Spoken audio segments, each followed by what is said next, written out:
The girl in the brown suit, a fearless adventurer, follows a trail of diamonds and death across continents. The train groaned as it pulled out of Paddington Station, steel wheels singing against the tracks, the whistle slicing through the London fog. Passengers shifted in their compartments, voices muffled behind oak-paneled doors. Among them, in second class, sat a woman who seemed entirely out of place. She wore a modest brown suit, neither fashionable nor plain, just unremarkable enough to avoid a second glance. Her hat was tilted low, shadowing sharp eyes that missed nothing. A small leather valise rested on her lap, her fingers tapping lightly against its worn handle. To any casual observer, she looked like a governess on her way to a new post, but those who lingered long enough might notice her posture, alert, deliberate, like a hunter waiting for the right moment. Her name was Anne Lovelace, and she was not traveling for pleasure. The compartment smelled faintly of tobacco and wet wool, the kind of scent that clings to English winters. Across from her sat a weary businessman, dozing over a folded copy of the Times. Beside him, a young soldier stared out of the window, uniform creased, his jaw tight with memories of battlefields he'd rather forget. Anne's gaze, however, was fixed on the door. She had followed the man in the gray overcoat since he boarded at Victoria, his briefcase clutched tightly to his chest. Rumors had placed him at the heart of a smuggling ring, a trail of stolen diamonds that stretched from the mines of South Africa to the glittering salons of Europe. Those diamonds had already left a wake of blood behind them. The rhythm of the train blurred into a steady thrum, masking the moment when the man rose from his seat and slipped down the corridor. Anne waited, counting to 5 under her breath before standing. She smoothed her skirt, tucked a stray lock of hair beneath her hat, and followed. The corridor swayed with the motion of the train, lanterns swinging in iron brackets. Passengers leaned against doors, murmuring, unaware of the quiet pursuit unfolding in their midst. Ahead, the man paused, glancing over his shoulder. For a heartbeat, his eyes locked with hers, sharp, assessing, suspicious. Then he disappeared into the dining car. Anne quickened her pace. She knew better than to underestimate men like him, the kind who killed without hesitation, who left bodies in their wake as carelessly as cigarette ash. Yet she also knew that behind his briefcase lay answers. Answers to who controlled the diamond trail and why innocent people kept ending up dead. The dining car hummed with laughter, the clink of glasses, the clatter of silverware. Anne slipped inside, scanning the tables. Her quarry was already seated at the far end, briefcase resting by his chair, his hand never leaving its handle. Anne slid into a booth 2 rows away, back to the wall. She ordered tea, though her throat was dry as parchment. Beneath the table, her hand brushed against the small revolver hidden in her handbag. The man opened his case just enough to check its contents. For a second, a glittering edge caught the light, a shard of diamond fire sharp as betrayal. Anne's breath stilled. The trail was real, and she was finally on it.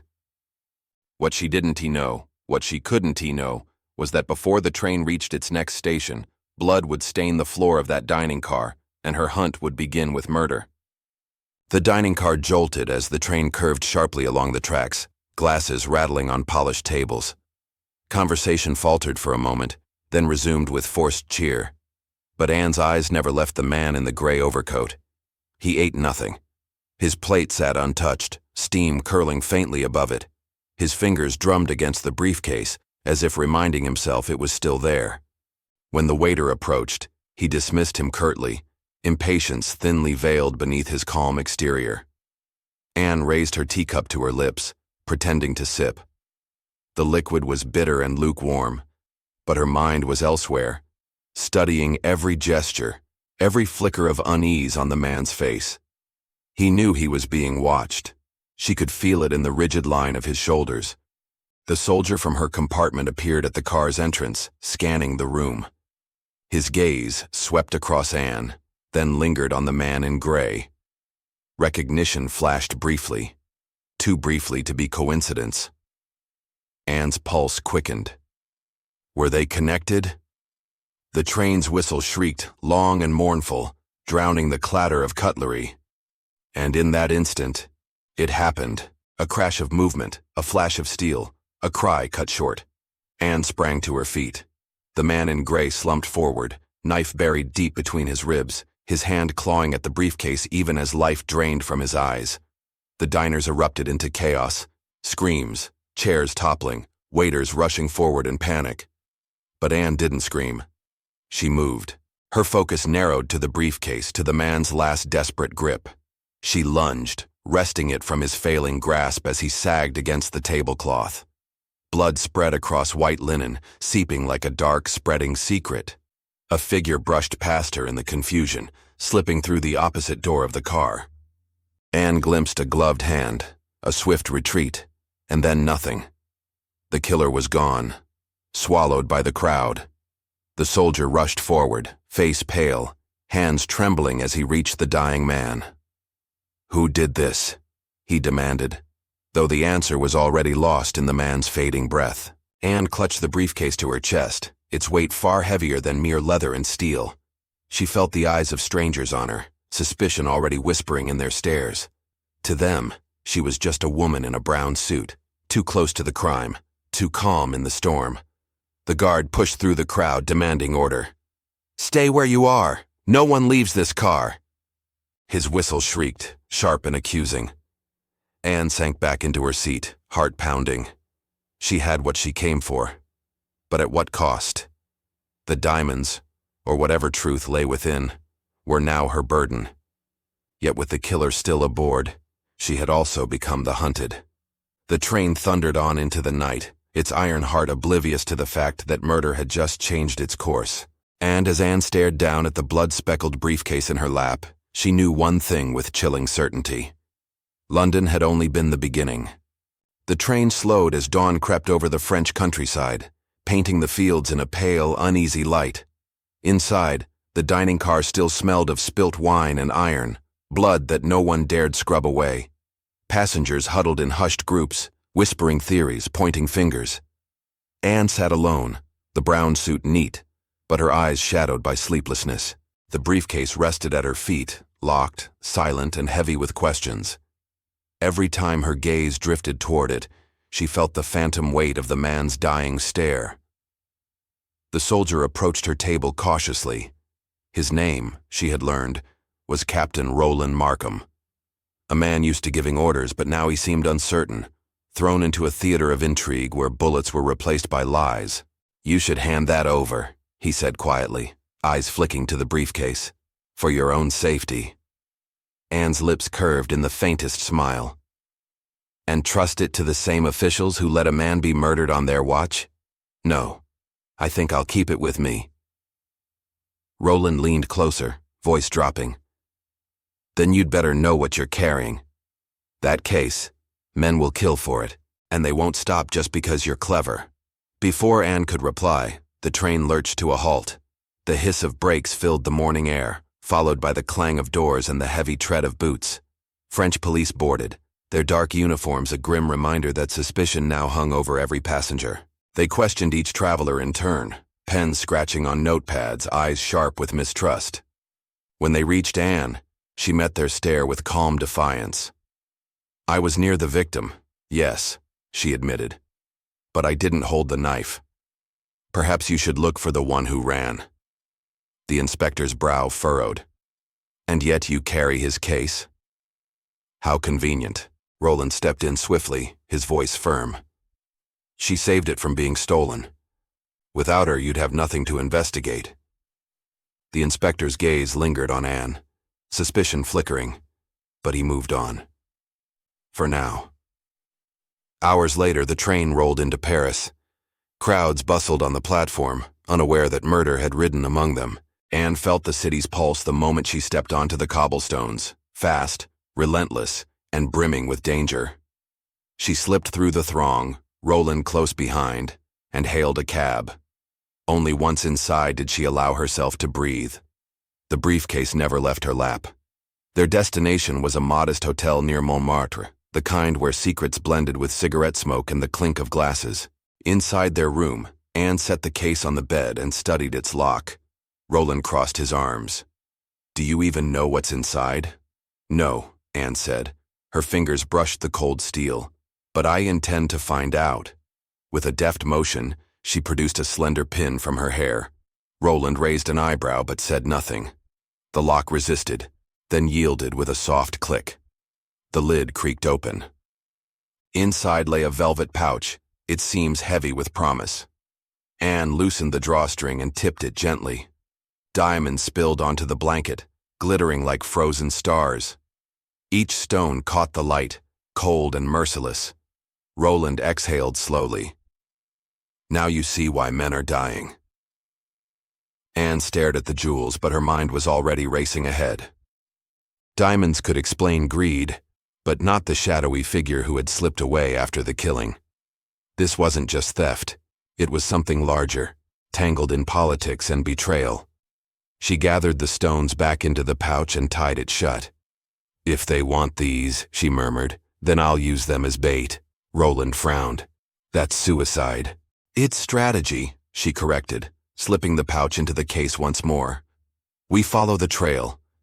Whoever orchestrated this won't stop at one murder, and I won't stop until I know why." Outside, church bells tolled noon across the city, but to Anne, it sounded like a warning. The game had shifted, and she was no longer just a bystander. She was the key piece on the board, and as Paris bustled around them, unseen eyes already tracked her every move.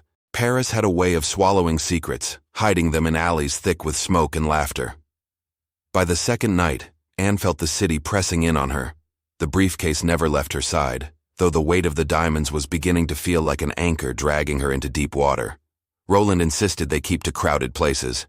"Eyes are always watching," he warned. And he was right. Anne felt it too. The prickle at the back of her neck, the sense of being followed, even when the streets seemed empty. At a café on the Rue des Martyrs, they sat by the window, sipping bitter coffee. Roland unfolded a newspaper, his brow tightening as he read. Another diamond courier had been killed, this time in Brussels. The same method, a single stab wound, the thief unseen, the jewels gone. Anne leaned closer. "This isn't random greed. It's organized, coordinated. Someone is tying up loose ends." Roland nodded grimly. "And we're next on that list." Before Anne could reply, a shadow fell across the table. A man slid into the seat opposite her, as if he had been expected. His suit was dark, his tie precise, his eyes sharp enough to cut glass. "You opened the case," he said without preamble. His accent was smooth, but carried a hint of the East. "Good. That saves us time." Anne forced her hand to remain steady on the cup. "And you are?" He smiled faintly. "A messenger. Nothing more." He tapped the briefcase. "You have something that belongs to my employer." Roland's hand drifted beneath the table, where Anne knew a revolver rested in his coat, but the man didn't flinch. "Your employer," Anne said evenly, "must be very confident sending one man alone." The smile widened. "One man you can see." Her stomach turned. She glanced around the cafe. Too many faces, too many watching eyes. How many were with him? She leaned back, voice steady despite the racing of her heart. "Tell your employer the price of murder is rising. If he wants these, he'll have to meet me himself." The man studied her for a moment, then stood. He smoothed his lapel, bowed slightly, and walked out into the night. Roland exhaled. That was reckless. "It was necessary," Anne replied, her gaze fixed on the street outside. "Now we know he's real, and he knows I won't be easy prey." That night in the hotel room, sleep would not come. Anne sat by the window, watching Paris flicker and shift. The diamonds glittered on the bed where she had poured them once more, their cold fire mocking her exhaustion. She thought of the man on the train, his dying whisper. Of the courier in Brussels, cut down the same way. How many more before the trail ended? And what lay at the end, a fortune or her own grave? Or, Roland stirred from the chair where he had dozed, his revolver still in hand. "You should rest," he muttered. Anne shook her head. "Rest is for the safe." Dawn bled across the rooftops, and with it, clarity. She packed the diamonds back into the pouch, shut the case, and rose. "We go to Africa," she said. Roland blinked, still half asleep. "Africa?" "The courier told me enough before he died. Kimberly, that's where this began, and that's where it will end." Roland rubbed his face, then stood. "Then God help us. Because Africa isn't Paris. It won't forgive mistakes." Anne buttoned her brown suit, straightened her shoulders, and lifted the briefcase. The diamonds had chosen her, whether she wanted them or not. And now the trail pulled her across continents, toward a land where blood and stones had always been entwined. As the bells of Sacré-Cœur tolled in the distance, Anne stepped out of the hotel, the city already alive with whispers. Whispers that promised the deadliest chapter of her journey was only beginning. The ship cut across the Mediterranean like a blade, carrying Anne and Roland toward Africa. The air was salt-heavy, sharp with promise and danger. Anne stood at the rail, her brown suit marked with faint creases from travel, her eyes fixed on the horizon, as if she could already see the mines of Kimberly rising from the dust. Roland joined her, lighting a cigarette with hands that betrayed a faint tremor. "I still think you're mad," he muttered, exhaling smoke into the wind. "You're chasing shadows across continents. Diamonds kill faster than bullets, and you're carrying a bag full of them." Anne didn't flinch. "These stones have already killed more than I can count. Someone is cutting down every courier, every loose end. If we stop now, we're just waiting for the blade to fall." Roland studied her face, the fire in her eyes. "And what then? Suppose we find whoever orchestrated this. Do you really believe they'll let you walk away?" The question lingered like fog between them, unanswered, until footsteps approached. A young sailor appeared, his cap in his hands. He bowed his head slightly. "Message for you, madam." Anne took the folded note, her stomach tightening. She opened it carefully. 4 words, scrawled in hurried ink. "You won't reach shore." Her heart thudded. She crushed the paper in her fist, eyes scanning the deck. The ship bustled with passengers, merchants, families, solitary travelers. Too many faces, any of which could be watching her. Roland saw the look in her eyes. "What is it?" "Nothing," Anne lied, slipping the paper into her pocket. "Nothing we can't handle." That night, sleep eluded her once more. She lay in the narrow berth, the creak of the ship's timbers a lullaby turned sinister. Every sound seemed louder than it should be. The distant clang of machinery, the scrape of footsteps in the corridor, the whisper of the sea. And then came the knock, soft, deliberate, at the cabin door. Anne reached for the revolver Roland had left on the small table. She raised it, her finger brushing the trigger. "Who is it?" she called. Silence. The knock came again, slower this time. A pattern. 3, then 2. Roland stirred in his chair, rising with a curse. He opened the door in one swift motion, revolver raised. No one. The corridor stretched empty, lit by swaying lanterns. Only shadows moved, and the endless groan of the sea filled the silence. But at their feet lay a single object, a diamond, small, perfect, and glinting with cold fire. Anne bent to pick it up, her hand trembling despite her resolve. It was a message, as clear as ink. Roland shut the door firmly. "They're here, on this ship." Anne placed the diamond beside the briefcase, her eyes never leaving its glitter. "Then let them come. If they want to finish this on the water, they'll find me ready." The rest of the voyage passed like a waking nightmare. Whispers followed Anne down every passage. Faces lingered too long, footsteps echoed too close. But no one struck. Not yet. When the coast of Africa finally appeared, hazy and gold in the rising sun, Anne felt both relief and dread.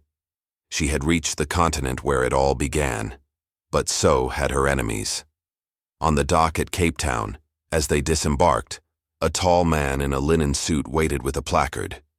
His expression was unreadable, his skin weathered by sun and years. The sign bore only one word. Harrow. Roland frowned. You told no one we were coming. Anne shook her head. No one.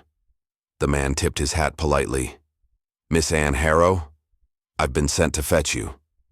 By whom? Anne asked, her voice steady but her pulse racing. He smiled faintly. By the ones who know the truth. If you want answers about the diamonds, about the deaths, you'll come with me. Roland's hand brushed his revolver again, but Anne held up a hand. She studied the man's eyes, the calm certainty within them. This was no random messenger. This was the trail itself, beckoning her deeper into the labyrinth. She lifted her briefcase, straightened her brown suit, and nodded. Then lead the way. And with that, the hunt carried her into Africa, into the beating heart of the diamond fields, where the earth itself was stained with blood. The sun was setting over the dusty plains of Tanganyika, painting the sky in shades of fire and blood. Anna stood on the veranda of the Colonial Inn, staring out at the horizon. The trail had led her this far, across borders, through jungles, and into the heart of Africa. The diamonds were close. She could feel it. But so was death. Inside the inn, the air was thick with tension. The walls whispered with secrets of hunters, thieves, and fortune-seekers who passed through in search of riches or escape. Anna tightened her grip on the worn leather journal she had taken from Van Heerden's desk. Every page was a puzzle, a map coded in riddles that only her instincts could unravel. Still chasing shadows, Miss Barrington? A voice purred behind her. Anna turned. It was James Marlowe, her unexpected companion, her uneasy ally. His smile was charming, but his eyes gave him away. They darted too quickly, lingered too long on the journal, and burned with hunger not for her, but for what she carried. You followed me here, Anna said coolly. Why? Because we both know, Marlowe said, stepping closer, that diamonds don't lie buried forever. She had suspected betrayal, but hearing it in his tone chilled her. He wasn't just here for protection. He was here for the prize. That night, Anna could not sleep. She lay awake listening to the creaks of the inn, the restless shifting of travelers in their rooms, the rustle of leaves outside. Somewhere in the distance a hyena laughed, a sound that always reminded her of treachery. Then she heard it. The softest scrape of metal against wood. Someone was at her door. Anna moved swiftly, silently. She slipped the journal beneath the loose floorboard and stood with her back against the wall. The door creaked open. A shadow slid inside. The faint glint of a blade caught the moonlight. Marlowe, she whispered. He froze. I should have known, she said. You were never my ally. But before she could move, a second figure appeared in the doorway. A gun clicked in the darkness. It wasn't Marlowe. It was someone else. And now Anna realized she was caught between two predators, and only one would leave the room alive. The candlelight flickered in the cramped inn-room, throwing jagged shadows across the walls. Anna stood frozen between two enemies.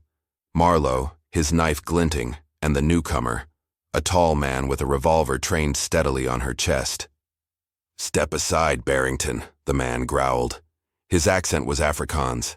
His face, weathered by sun and greed, told her all she needed to know. This was Van Heerden's right hand, the man who had hunted her since Cape Town. You'll never get them, Anna said, her voice steady though her pulse raced. The diamonds belong to us, he sneered. You're nothing but a trespasser. Marlowe shifted uneasily, knife in hand. I don't take orders from you. She's mine. And so are the stones. Two predators circling, their greed poisoning the air. Anna's eyes darted to the floorboard beneath her feet. The journal was there, the map, the truth. If they found it, her journey would end here. The revolver lifted. The knife flashed, and Anna moved. With the speed of instinct, she kicked the chair across the room, sending it crashing into the gunman. The shot fired wild, tearing into plaster. In the chaos, Marlowe lunged, his blade arcing toward Anna. She twisted, the edge grazing her sleeve, and smashed the oil lamp against his arm. Flames erupted, the room hissing with sudden fire. "Marlowe!" The Afrikaner roared, trying to regain his aim. But greed turned to fury. The two men collided, grappling, fighting not just for diamonds but for survival. Anna ducked low, grabbed the journal, and darted for the window. Glass shattered as she hurled herself into the night air. She landed hard on the earth below, rolling as the inn behind her ignited into a roaring blaze. Screams echoed, shots cracked, and then silence. By dawn, the inn was nothing but smoking ruin. The bodies of her pursuers lay inside, claimed by fire and folly. The diamonds?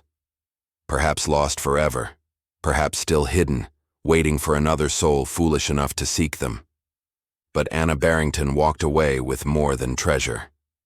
She carried the journal, the secrets it contained, and the knowledge that the world was far bigger and far deadlier than anyone dared believe. She adjusted the brown suit, brushed the dust from her sleeves, and smiled faintly. The adventure wasn't over, it was only just beginning.